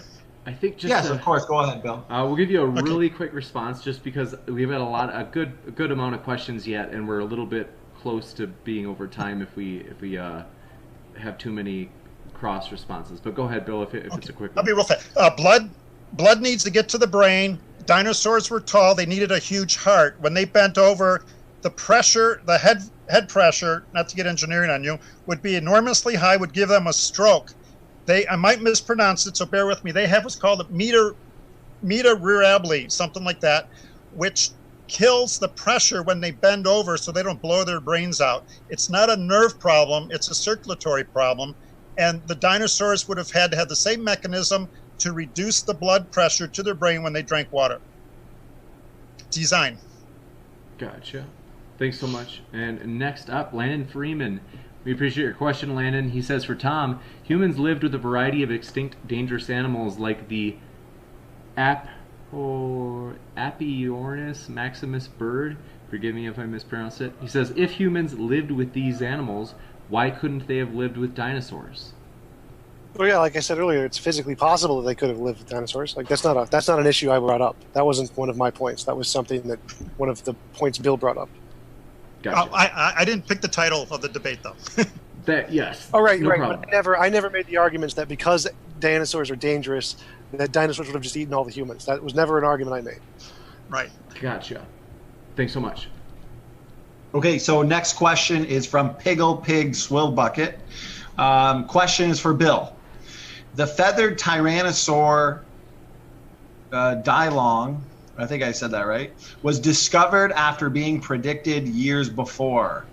How would creation explain this find? Go ahead, Bill. They did not find a feathered dinosaur, I would say. I could be wrong. Again, I don't know everything. I did research. I love debating, and I'm always on evolutionist websites to see what they're saying. And if the pig swine guy wants to give me his email, I can send him all kinds of documentation by evolutionists that are not creationists who say they have not found feathered dinosaurs. So if they predicted it, I would say that they're wrong. The people who are finding the feathered dinosaurs are making money off of it. It's not the independent science researchers that are claiming it. Gotcha. Thanks so much. Larry Letts, thanks for your question. He said, I'd like to ask both of the debaters if they know what dinosaurs weren't reptiles. Do you want to go first, Tom? No, you go first. Okay, could you repeat the question then? I didn't understand your second last words. No problem. It was Larry asks, he said, I'd like to ask both if they know what dinosaurs were not reptiles. I'm going to guess what he's asking. When I was a little kid, I was told dinosaurs were not reptiles. And then when I got older, I heard that they were. And just yesterday, I called a natural science museum. I've prepared for this debate for 2 days. I know a little bit about dinosaurs, but I'm not a world expert. And they say, this guy said they're 80% sure, he's 80% sure that they are reptiles because of their scales, etc. They assume most soft tissue doesn't reproduce, that they have the characteristics of reptilian eggs. So the consensus seems to be that dinosaurs were reptiles, and I don't know if I answered Larry's question. Gotcha. I'll give it a shot. So dinosaurs, also to answer Bill's question, dinosaurs evolved from archosaurs, which are pre-dinosaur lizards, reptiles. So they would probably be a classification of reptile. But at the same time as dinosaurs, there were mammals and non-dinosaurs that were alive, and those weren't reptiles. So I think the dinosaurs, or the things living at the same time of dinosaurs that were mammals, were not reptiles. So those existed at the same time, but weren't dinosaurs. I think that maybe that would answer his question. Okay, I've got the next question here is from Landon Freeman. This one is for TJump. So he asks, your explanations of how birds evolve through naturalistic means are imprecise, speculative, and unfalsifiable. This leads to my question. What could falsify evolution? Go ahead, Tom. Rabbits in the Precambrian. Just go with the Richard Dawkins. Rabbits in the Precambrian.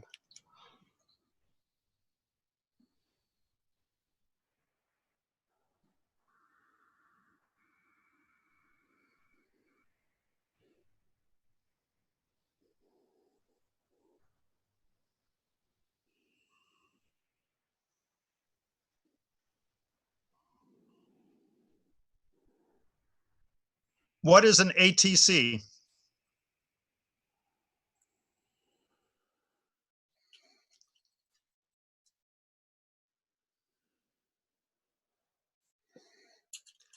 Okay, here's my email. Whoever Mr. ATC is, my email is billyjack1@hotmail.com. Give me an email and tell me where I lied. I would love to hear from you, my friend. Okay. I want to be accurate. I've made mistakes. Correct me. Really? And, I'd be happy to hear where he thinks I'm lying. You got it. But you know what? Give me 1 second. Just the chat didn't hear the question. I'm sorry. I had myself on mute because I've got a little background noise here. Mr. Cook Jr., thanks for your super chat. His super chat was, he said, G-Man is more honest than Bill. I'm just an ATC. So thanks for letting me know in the live chat that I was on mute. I'm getting my own office soon, I promise. So, but Bill, go ahead. Sorry, I didn't mean to interrupt. So my answer didn't go out. I'd be happy to give it again. No, they got yours. They just weren't able to hear me because I muted myself because they got background noise. Anyone listening, if I made any mistakes, let me know. I'm happy to hear what they are. I think ATC is air traffic control. Oh, that's right. I think you did mention that in an earlier super chat. So thank you for that, Mr. Cook Jr. And Standing for Truth, if you want to continue, we'll go through the rest of the questions that we have so we can get through the whole list.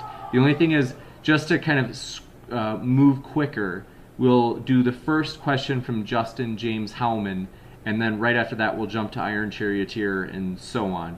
Cool? That sounds good. So, first question from Justin James Howman. He says to ask Bill, what is it about Australia that is so special that God made marsupials exist there of all places? Go ahead, Bill. Well, everybody knows Australia are God's chosen people. That's a joke. Thank you very much. I'm 100% a believer in natural selection.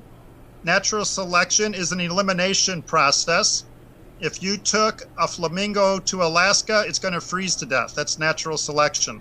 It's not going to evolve into a new animal. I believe that kangaroos, koala bears, etc., are all the product of intelligent, brilliant design. I believe a kangaroo can only make a kangaroo, and a koala can only make a koala. now we're delving into speculation a little bit, okay? How did they get there and not other animals? I believe that after the flood, there were land bridges and still a Pangea in effect, and that animals migrated. And after the oceans filled, there was an ice age. When the ice glaciers melted, all of a sudden they're like, oh man, we're on an island now. And again, this is speculation, but it makes some sense to me. And after time, those are the animals that survived. And marsupial fossils are found on every continent, but they don't live today on every continent because this is a planet of extinction and elimination, not new animals appearing. So I believe they migrated after the flood and they survived and thrived in Australia, where other animals who migrated there went extinct. Gotcha. Thanks so much. Just to keep moving as quick as I can, I'm going to try to read through this fast. Iron Charioteer, thanks for your question as well. Yes, what caused the iridium and micro diamond layer found around the globe that correlates with the extinction of the dinosaurs? So my guess is that's for you, Bill. Okay. Many people believe dinosaurs went extinct because of meteor activity, because they're below the Cretaceous, the KAR level, as I recall. This, I took geology a long time ago. But they're below a certain level. They said it came from iridium. But many dinosaur fossils, at my understanding, are not below that. But every dinosaur fossil is in sedimentary rock. So some people think that iridium all came from meteors. I'd be completely guessing if I said I knew for sure. And I'd rather not guess. Something I could look into more. But it's pretty well spread out, pretty well thin, as I understand it. So just from the little I do know, it would be a stretch to think it all came from meteor activity. But it's a good question that I can look into. Gotcha. Okay, so we got a question here from Scuba Steve. Thanks for the question. So he says, this question's for Bill. He says, how do you square using the proof that science has found using science, but ignore the second half of what science has found and inserting your own religion? Go ahead, Bill.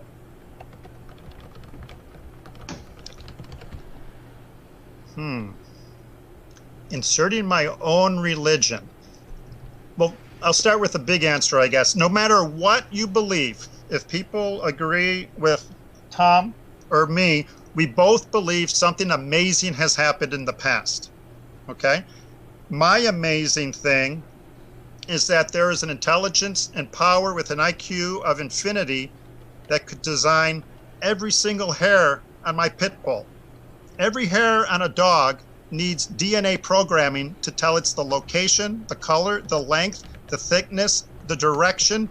Massive programming goes into every hair of every dog on this planet and all the other mammals as well. So I believe in a spectacular God, and that's a pretty awesome belief. The atheist believes every hair on my dog and the DNA to program it there got by random chance mutation. Okay? So we both in the past have to admit we believe in something spectacular that is outside the realm of observable science. Okay? I'd like to see, again, I didn't get a satisfactory explanation for the evolution of the birds. I got, oh, it's science, it's easily explained. I didn't hear any evidence for that. So I like to start with the science.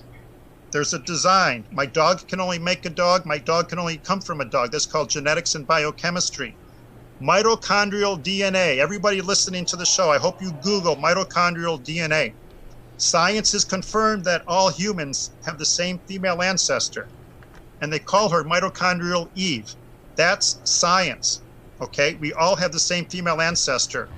Now I bring in my faith. I don't like the word religion. My faith, my belief that a supernatural God made the female with a male. But you can easily distinguish between the faith and the religion. But I love genetics. I love biochemistry. And the logical conclusion to me invokes a supernatural deity, not a blind faith belief. Gotcha. Thanks so much, Bill. And then last question, thanks so much. By the way, just want to let everybody know, we mentioned it earlier in the debate.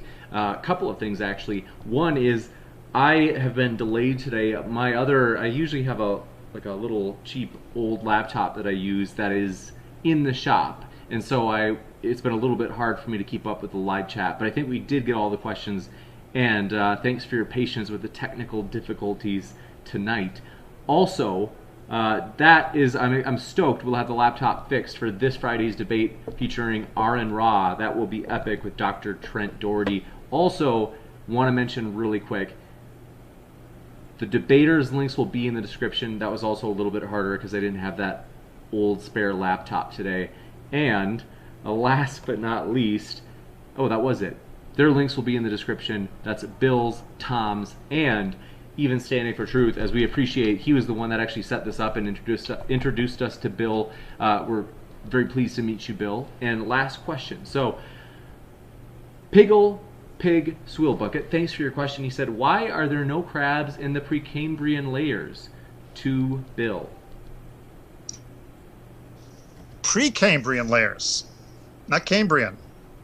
Okay, again, I'm not saying I'm an expert, but my understanding is there's nothing but single cell or very, very tiny organisms in the Precambrian. And I could be wrong. You can't say, oh, creation is wrong because that old guy with the gray beard got this one wrong, okay? Now, in the Cambrian layer, and I'm not dodging the question, so I don't think they would expect it.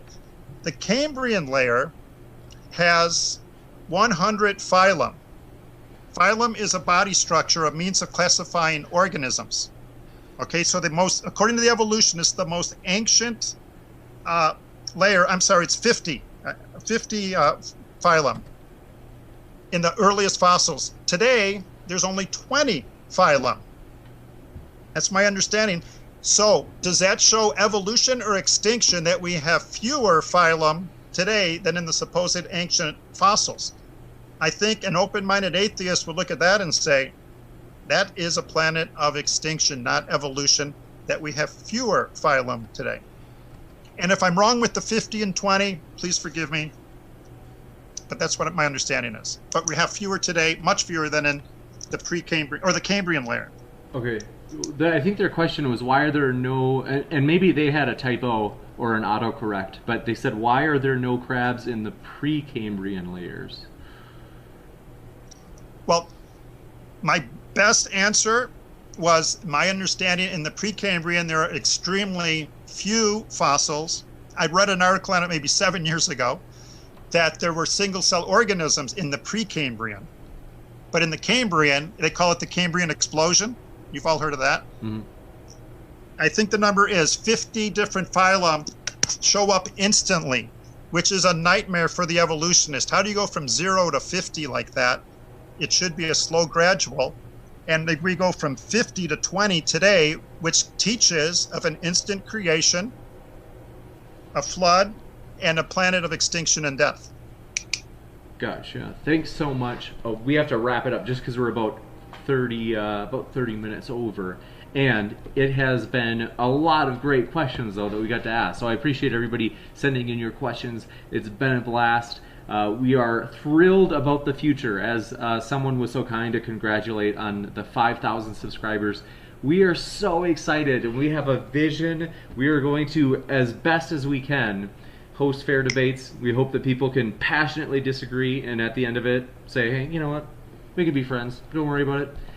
And last of all, we are excited, as we will do at least once a month. We will continue doing our fundraisers in which 100% of Super Chats will go to a charity, something such as the last one I think was breast cancer or prostate cancer, and then we will continue doing those. So thanks for being here. Thanks for your support. This really is, I can't say thanks enough. The debaters really make the channel, and also you, the audience. All the best ideas have come from you, the audience, in terms of like debate topics, stuff like that. And so I just want to say thanks so much. Like, this is the channel is an abstract entity that is owned by you, all of you, and the debaters. So thanks so much. We really appreciate that. And we are so pumped that we are going to start doing some more political debates. So just so you know what's going on, we are not switching into purely political debates. We'll still have like God's existence, creation, evolution. It's just that we are going to start kind of mixing in some politics in there to keep everything fresh and keep some new stuff like that. So want to thank the debaters one last time. We really appreciate you being here. It's been a total blast. Ooh, Rayrard, you're right. I did miss your question. So sorry about that. Let me see if I can find that really quick. Forgive me, guys. I'm sorry. I know I actually took it down. I wrote the question down, but I just want to make sure that I actually ask it because, like I said, it was a little bit hard to get to ask all the questions. Rayrard, if you can ask your question one more time really quick, I will ask it to the debaters.